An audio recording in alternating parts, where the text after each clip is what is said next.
Solving equilibrium problems. Equilibrium problems are often challenging. Using the ICE technique can help you organize your data. ICE stands for Initial, Change, and Equilibrium.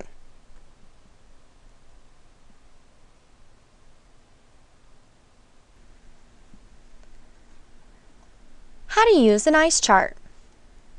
An ICE chart contains a row at the top with each species in the reaction. The column on the left uses the ICE acronym. Given information can be filled into the table first. Once you determine the equilibrium row's information, you can use this information in the K expression.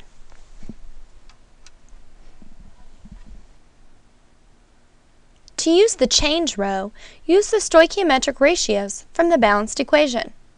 For this equation, every 2 hydrogen molecules that react, 1 oxygen will react away and 2 water molecules will form.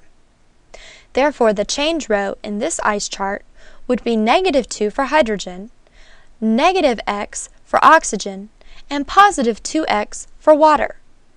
Whatever the value of x is, twice as many hydrogens will disappear as oxygen, and twice as many waters will form as oxygen disappeared. Here's another example. In this example, for every 1 magnesium hydroxide that dissolves, -x, 1 magnesium ion plus x will form, and 2 hydroxide ions plus 2x will form. An example of using the ICE chart to solve for equilibrium constant when one final concentration is known. You have 2 initial concentrations from the given information. Hydrogen is 1 × 10 to the -3 molarity. Iodine is 2 × 10 to the -3 molarity. HI is currently 0. At equilibrium, the concentration of HI is 1.87 × 10 to the -3 molarity. The change row can be filled in using the balanced equation, -x and -x for both the reactants, and +2x for the product. Knowing the initial and equilibrium of one species allows us to solve for x. In this example, x is 9.4 × 10 to the -4. This can now be plugged in to the other 2 species to determine their equilibrium concentrations. 1 × 10 to the -3 minus 9.4 × 10 to the -4 gives an equilibrium concentration for hydrogen of 6.0 × 10 to the -5 molarity. The same process is done with iodine to give an equilibrium concentration of 1.1 × 10 to the -3 molarity. Finally, the K can be calculated. The K expression is written as the concentration of HI squared divided by the concentration of hydrogen times the concentration of iodine. The equilibrium concentrations from the ICE chart are plugged into this expression, and K is found to be equal to 53.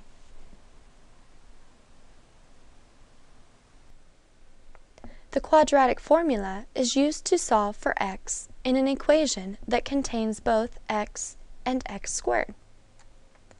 This is the quadratic formula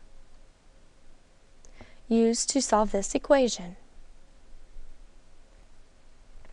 The quadratic formula is sometimes required in equilibrium calculations.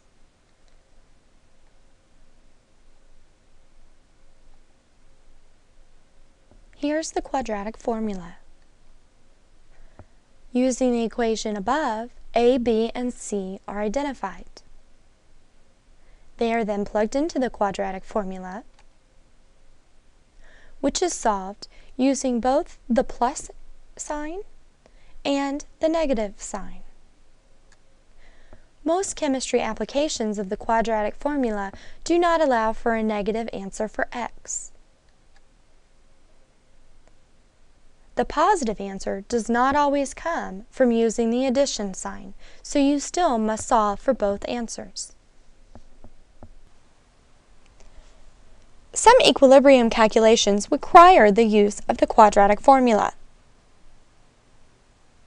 In this example, we know the initial concentration of both reactants.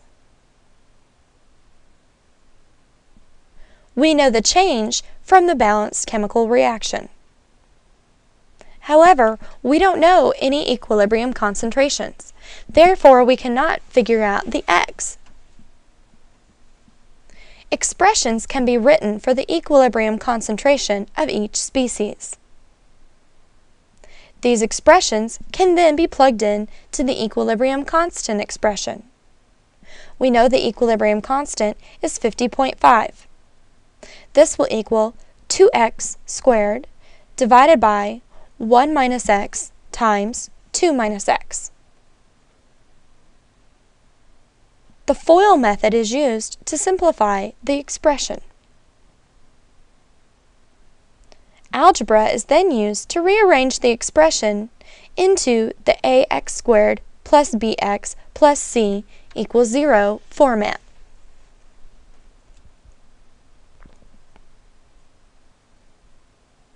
Now we can use the quadratic formula to solve for x.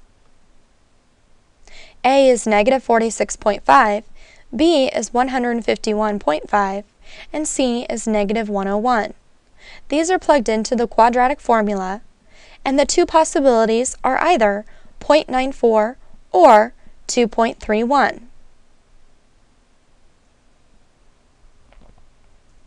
If you use the 2.31 molarity for x, you would get a negative value for the equilibrium concentration. This isn't possible. Therefore, use the 0.94 molarity for the value of x. Use it to find equilibrium concentrations for hydrogen, iodine, and the product HI.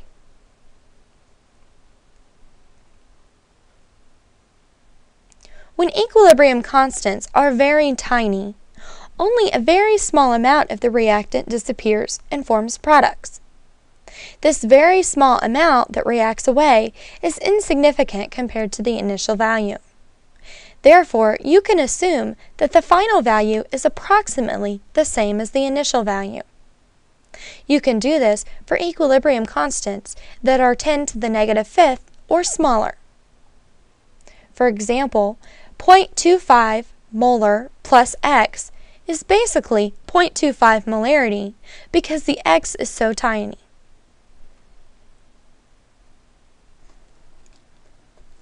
Here is an example using the approximation for tiny k method. This method allows you to avoid using the quadratic formula. An ice chart is made and our initial concentration for NaCl is filled in. We can fill in the change row by using the balanced chemical equation. The equilibrium row can be filled in using expressions. Since k is very small, you can approximate.